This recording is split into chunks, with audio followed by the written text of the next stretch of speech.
How's it going, guys? My name is Jared and welcome back to MoneyMetEish.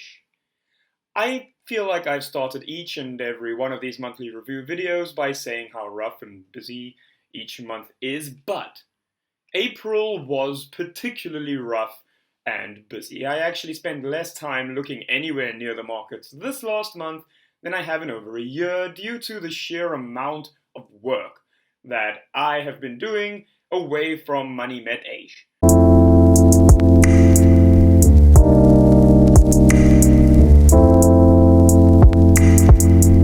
Met Eish and I have been working on a number of other projects as well as our regular jobs and planning for our upcoming trip back to South Africa, so it's been a lot this month, and if you hear my voice go weird during the video, I don't know, it's been doing that lately. So let's have a look and see how the portfolio has performed over the last month, since I did do a little bit of tinkering during the month, but as always, before we get started, please remember that my videos are meant for edutainment purposes only and should not be used as a basis for any financial decisions, as I am not a financial advisor, this is not financial advice, yada yada blah de blah.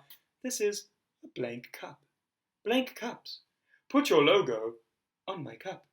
For more information about blank cups and how to work with MoneyMetEish, contact us at MoneyMetEish@gmail.com. Please also help us grow the channel by hitting that like button, subscribing down below, and sharing this video with your friends and family. Now let's get into the US account. The US markets have been our biggest source of pain this month, dropping a whopping 20% in the month and 25% year to date, with all of our holdings down except for Coca-Cola and McDonald's. I increased our holding in 3 companies during the month, doubling our stake in Amazon over the month as the price has continued to trade down, as well as adding more to Google and Microsoft. The winner for the month was Coca-Cola, up 3.94%, while the loser was Nvidia, down 35%. The market has been punishing everyone though, and everything, and there really hasn't been anywhere to hide. I do have one massive regret though, and that's that I don't have any more money to put into the market at the moment. You can see here that apart from Costco, Lockheed Martin, and McDonald's, all of our US holdings are currently trading below their 5-year average PE ratios. Now that is a very simplistic metric, but it shows really nicely just how much of a discount some of these great companies are trading at right now. Amazon, for example, even at a relatively high PE of 55, is less than half of its 5-year average PE of 115. Google is currently trading just below a 21 PE relative to its 5-year average of 31.5. Even with both companies apparently having poor results in their most recent earnings calls, AWS grew over 30%, and the only real disappointment from Google was that they had less than expected revenue from YouTube. I think it's fair to say that now is the time to be picking up some stellar companies at dirt cheap prices relative to themselves. On the flip side, despite how much I love Costco, at these levels it's trading around a 40 PE, which is a lot higher than its 5-year average of 33. There is no reason for me to sell Costco, but I definitely won't be buying more at these prices. 2 companies that I did flirt with the idea of selling this month were McDonald's and Lockheed Martin. Both of them are trading above their 5-year averages, and I see both as being relatively overvalued. McDonald's has a massive amount of debt, and I kind of feel like Lockheed has really peaked a little bit. It's a wartime play, and it's up 26% year to date. It's been one of my top performers this year, thanks to some obvious events that I don't want to go into because I don't want to be demonetized, and a little part of me wanted to lock in those gains. But I really just wanted to free up cash to buy more Amazon, Google, and Microsoft. I could find tons of issues with McDonald's and Lockheed if I really wanted to, but in the end I decided not to sell them and just keep the portfolio largely as it is. Now let's look at the only account that ended the month in the green, the Tsar account. The Tsar account ended the month up 4.1%, but if I'm being honest, I really don't know how trustworthy that amount is, and that's because during the month there was an extremely peculiar event which took place with the Fine Investments, where 7 shares were sold at 100 times their actual trading price on the day before. The incident led to a very entertaining 36 hours where our account's value went up by over 200,000 Rand.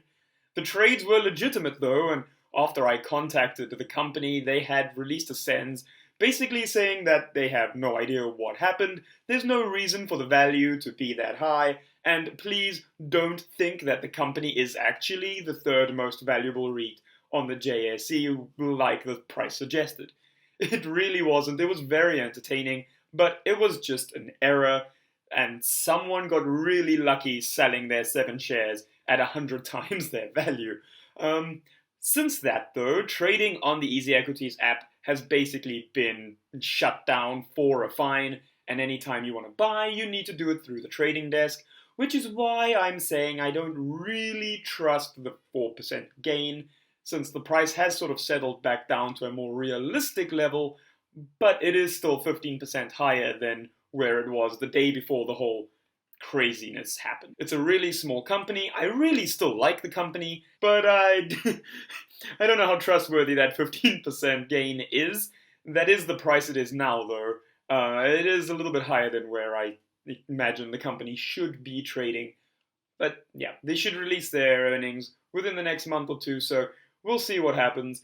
It is what it is. The massive jump in shares means that this month's winner is a Fine Investments, which is up 14.9%, while the loser is ShopRite, down 3.6%. The reprieve and solace which was offered by the Tsar account during April was entirely wiped out during this first week of May, however, but that's a story for next month and not something that I'm going to get into now.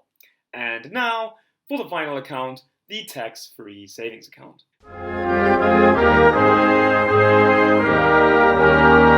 The TFSA was down 1.7% in April, and it has really had a rough go of 2022 so far. It's really been painful.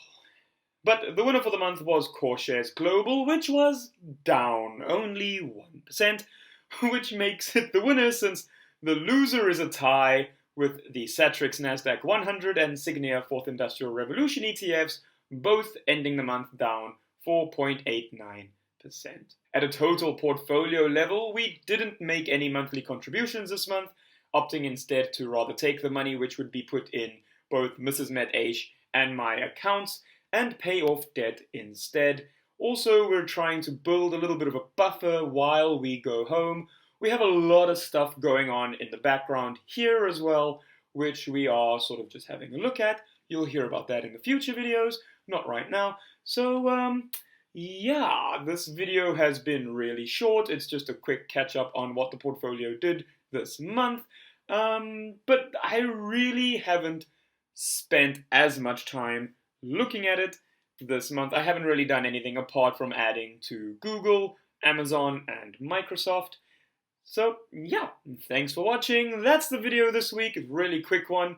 I hope you enjoyed it. If you found it useful, or if you liked this video, please give it a thumbs up. Hit the like button, hit the subscribe button, and ring the bell to be notified when we upload future videos. You can also follow the link down below, fill in your details, and a broker from Orbvest will be in contact with you to discuss Orbvest, what they do, and the products that they offer.